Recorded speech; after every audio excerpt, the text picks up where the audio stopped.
Okay guys, here they are. I'll go over them. Let me know what you guys think. So I'm gonna set you down real quick. Let's see if we could do this. Let's see how it comes out. Let me know what you think. So, first and foremost, about me, I'm a father of 3 girls. All right. So my mottos that I go by. This is exactly when someone else quits. I deflect it, and I pretty much use that as, when I'm going through a difficult time, and you have that little voice in your ear telling you to, chuck it up, throw away, and take the L. That's exactly what I tell myself. Take it for what you want. It might help you. DNA, do not negotiate with average. I don't want that. I don't want to be average. I don't expect my clients to want average results. I don't want my kids to have an average father. I do not want them to have an average life. Be a professional. That one right there, guys, wakes me up in the morning. I tell myself that every morning when I'm getting up. Be a professional, and that gets me out of bed. All right? So, Power City HQ, when did it get started? Got started around COVID, or was forced because of COVID. Before that, I had 2 clients. Ooh, there's no L there. Anyways, I had 2 clients, personals, before taking on a workload of multiple people.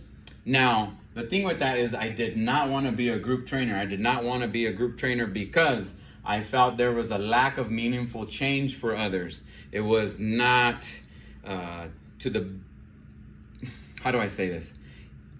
I wasn't fulfilled. I felt like I was leaving my clients short of what they can actually get, the abilities and the actual training they could get from somebody that was just seen as a group trainer. I look down upon it, and that's just my personal preference. Take it for what it is.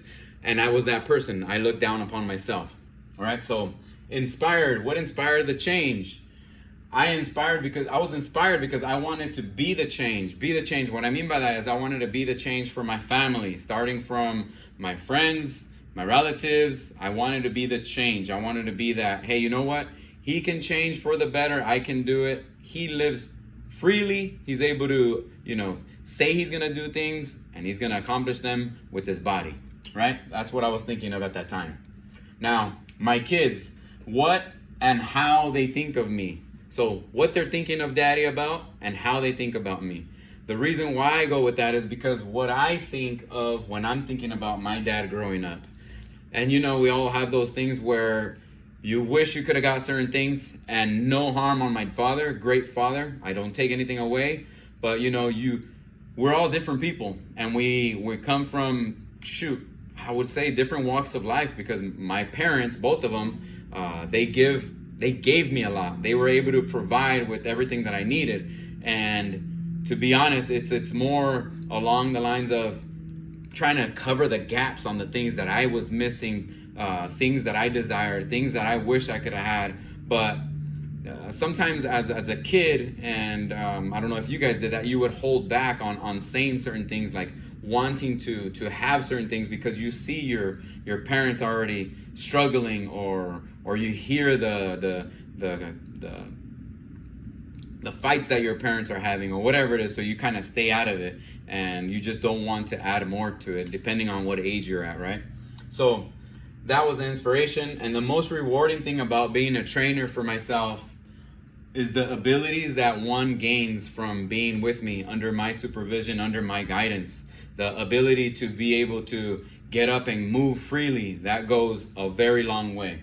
And the confidence that somebody gains, and the beliefs that they get, beliefs in themselves, believe they can change, believe they can be the change for their family, to inspire them. And also the freedom to share stories, physical freedom I'm talking about here, and creating stories with their friends, with their family, and sharing those stories with me makes me feel really, really good. That is rewarding to me. The training approach that I give is always education first. If you came to me since actually establishing the current business model that I have right now, you know that we're drilling a lot of education in the beginning. It's at least, I'm not gonna cut it short, but it's probably around about 6 to 8 hours of education for the clients while we're in here in the beginning. And then moving forward, I kind of just take it away so we can do the stuff that they came to see me for and move and progress in their ability and to be able to drop weight if they're looking to lose weight, or if they have an achy back post-surgery, if they're avoiding things like going to physical therapy. They didn't enjoy physical therapy, but they still need that intense care and the actual guidance from a one-on-one training, from a professional approach to be able to move forward, right? So now I assess and I never guess, always assess. The hierarchy of needs, you have the base, okay? On the base, we have recovery and capacity. If you cannot recover and you don't have the capacity to be able to move on to the next thing, to do the next workout, then you're already digging yourself a hole. Now, when I say that, a lot of us start thinking about, recovery. What is recovery? You start thinking about cold baths and all these things, but we always kind of just believe what we hear on social media. But I want you to know that cold baths, hot showers, things like that are also a stressor. Recovery number one, guys, is sleep. Sleep quality, guys. Sleep quality. All right. So that starts there, and the capacity balance starts to build. Our capacity will be building based upon the assessment we did and the exercise program, the sleep quality you have, the sunshine you get, the actual recovery to be able to detoxify naturally within the body and not become dependent of other things like taking supplements or anything like that, right? We have the ability to recover with sleep and nourish ourselves with the sun and proper food, okay? Food. Now, also the flexibility and mobility, and I go into talking about tensegrity. Flexibility, we kind of know that, and it's kind of shifted more towards mobility out there in mainstream media. I like to marry those two somewhat together, even though flexibility will come before mobility, because if you have tightness in a certain area, a lot of my clients that come to me, that tightness will cause certain things to flare up, right? So what I mean by tensegrity, if you're not aware of that, it's the interconnection between skeletal muscle and your muscular system, and then also like the connective tissue. Connective tissue, everything from your blood, your ligaments, and tendons, and all that good stuff, right? The white tissue. We want to have strength balance, left versus right, vertical versus, vertical, like pushing overhead or pulling up vertically, right? Or pushing horizontally. Imagine me laying down. You're pushing there, or doing like a row this way. And a lot of those things can be changed. You've seen some of my videos that can be done standing. It can still be done horizontal, right? And then you have the skills. That's later on in the hierarchy of needs, but we start from here and we work our way down to here.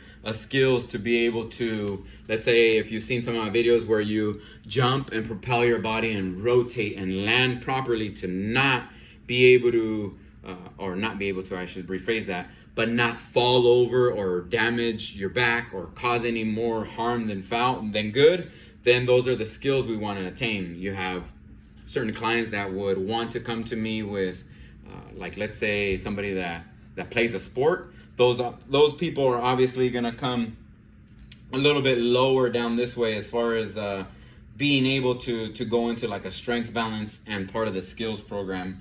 But predominantly I try to focus on people that I'm meeting up here and then moving their way down this way. Now the load versus capacity, that is what pretty much that's how injuries happen, okay?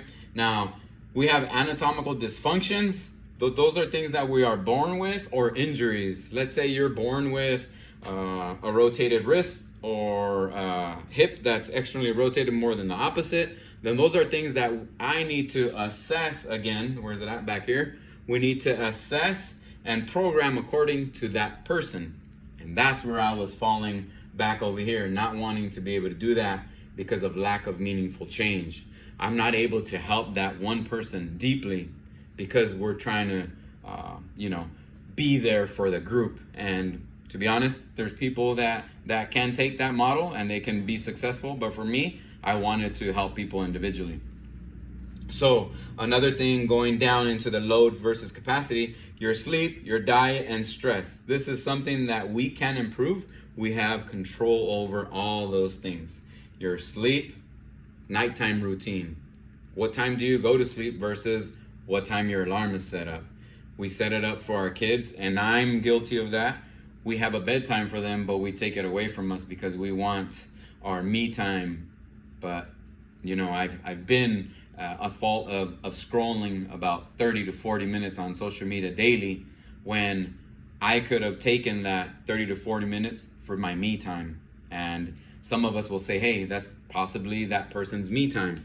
But a lot of the things, if you're getting some of my shares, they're probably funny videos and things like that. That's not me time. That's just me wasting time, if I want to be honest. So now let's go into functional diagnosis. And this functional diagnosis will be like how I program from those people based on the assessment and the hierarchy of needs. The assessment is a movement screen that I do to people. When they come in, I check their wrists, I check their shoulders, their mobility and flexibility going here, going out here, checking their hips, how they come up this way in 3 different slots, how tight they are in congruent with how their abs are connected to the front part of their thigh, now how they're able to bend over, what they look like in each position. So those are things that I'm able to take and formulate a program for that individual, and always sticking to the hierarchy of needs so I can progress them. I'm Mario Hernandez. Hopefully you learned 1 or 2 things from me. And if you have any questions, reach out to me at powercityhq.com.